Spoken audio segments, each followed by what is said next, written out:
There are over 1 billion cows alive on this planet right now, raised for one single purpose.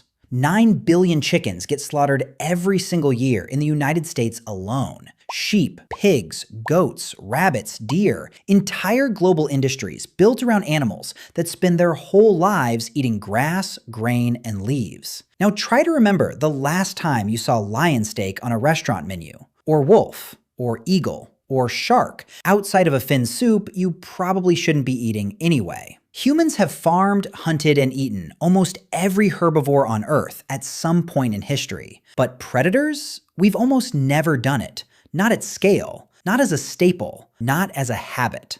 Across nearly every culture, on every continent, completely isolated from each other with no contact, no shared language, no shared religion, humans converged on the exact same unspoken rule. Eat the plant eaters, leave the meat eaters alone. And if you actually stop and think about it, that's strange. A wolf and a cow are both just meat, both made of muscle, fat, and protein, both edible in theory. So why does one show up on nearly every dinner table on the planet and the other basically never does? The answer isn't one single reason. It's biology, chemistry, and culture, all stacking on top of each other, all pointing in the exact same direction. Let's start with the math, because the math alone almost settles this argument by itself. In 1942, an ecologist named Raymond Lindemann worked out something that would later be called the 10% rule. At every single step up a food chain, roughly 90% of the energy gets lost,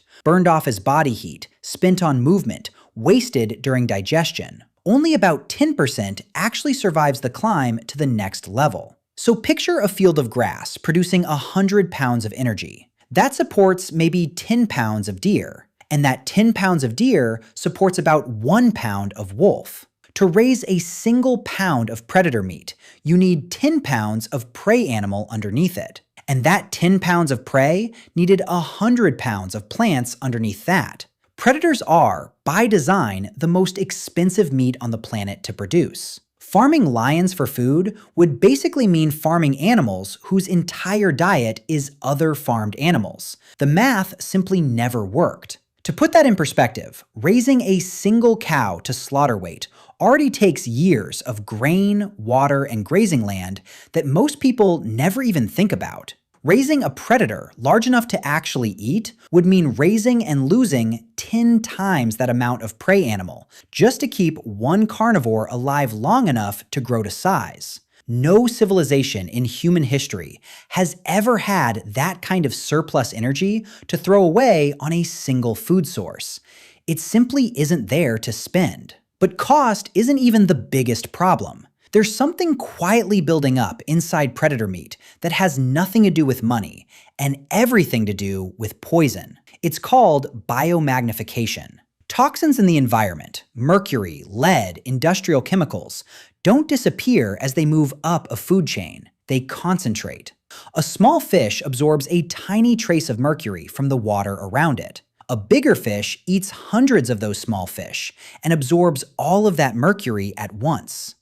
A shark eats hundreds of those bigger fish and absorbs even more. By the time you reach the very top of the food chain, you're looking at an animal that has spent its entire life quietly accumulating everyone else's poison. This is exactly why doctors today tell pregnant women to avoid shark, swordfish, and king mackerel. Not because these fish are unhealthy by nature, but because they sit at the very top of a chain that has been silently collecting toxins for years. The same deadly pattern nearly wiped bald eagles off the map in the 20th century. The pesticide DDT washed into rivers, got absorbed by algae, concentrated inside fish, and then concentrated again inside the eagles that ate those fish.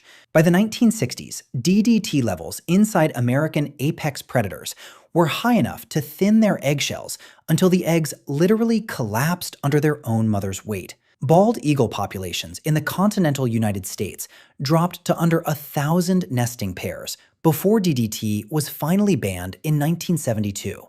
That is what a lifetime at the top of a food chain does to living tissue.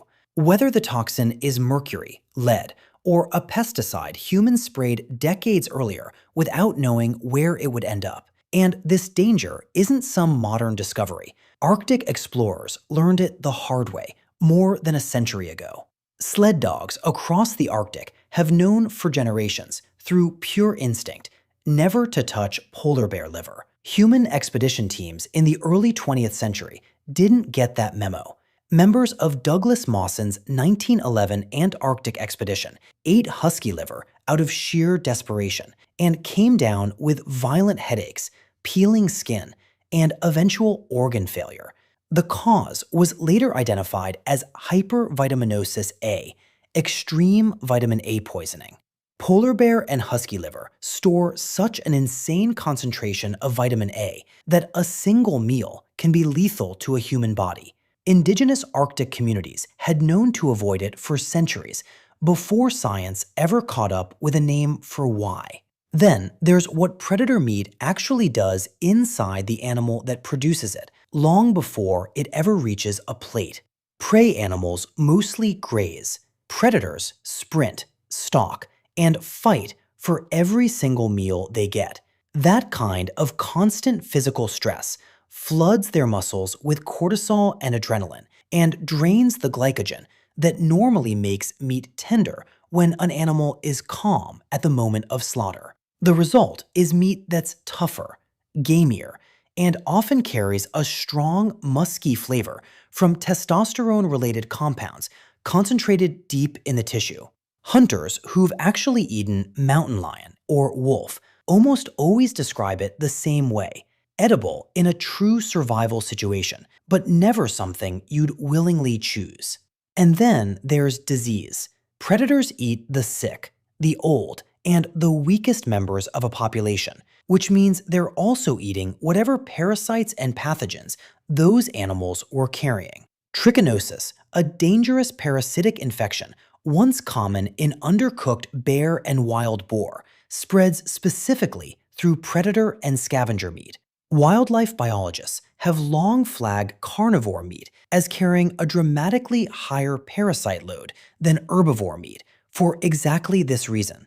A predator isn't just eating flesh, it's eating everything that was already wrong with its prey. Now, the rule isn't completely absolute. History has a handful of exceptions, and they actually prove the point rather than break it. Bear meat has been eaten in parts of Scandinavia, Russia, and North America for centuries, but almost always in small quantities, and almost always cooked until it's essentially sterilized.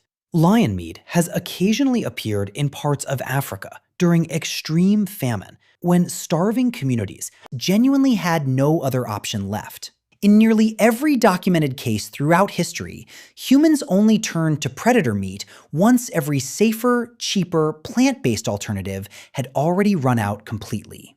That's not a counterexample. That's the rule confirming itself.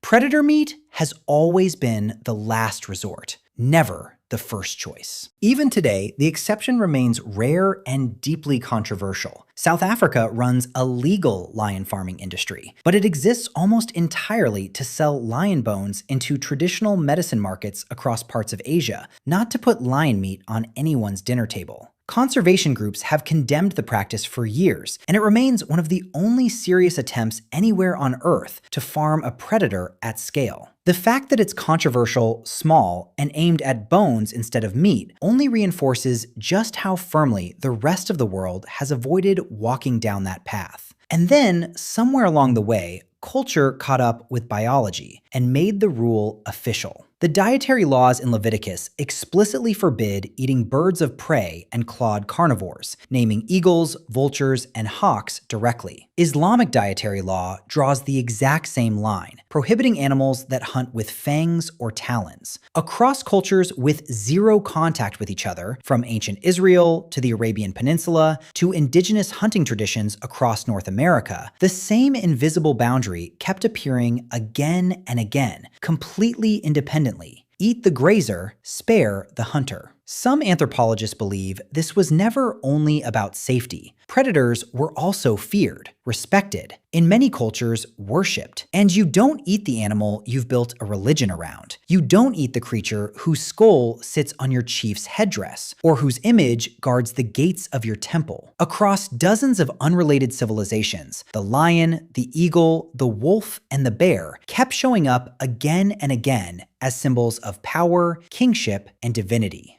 It's hard to serve dinner out of a god. So the real answer was never just one thing. It's biology, stacking on top of chemistry, stacking on top of culture, all pointing in the exact same direction. Predator meat costs too much energy to produce. It carries too much accumulated toxin. It tastes worse, breaks down worse, and carries far more disease. And on top of all of that, we spent thousands of years quietly turning the animals at the top of the food chain into symbols instead of meals. Every single ecosystem on Earth runs on the exact same quiet arithmetic. Energy flows upward, and less of it survives the climb at every step. Humans didn't invent the rule that predators don't get eaten. We simply noticed it over and over in every corner of the world, and we built our plates around it. The wolf was never on the menu. The math decided that a very long time ago.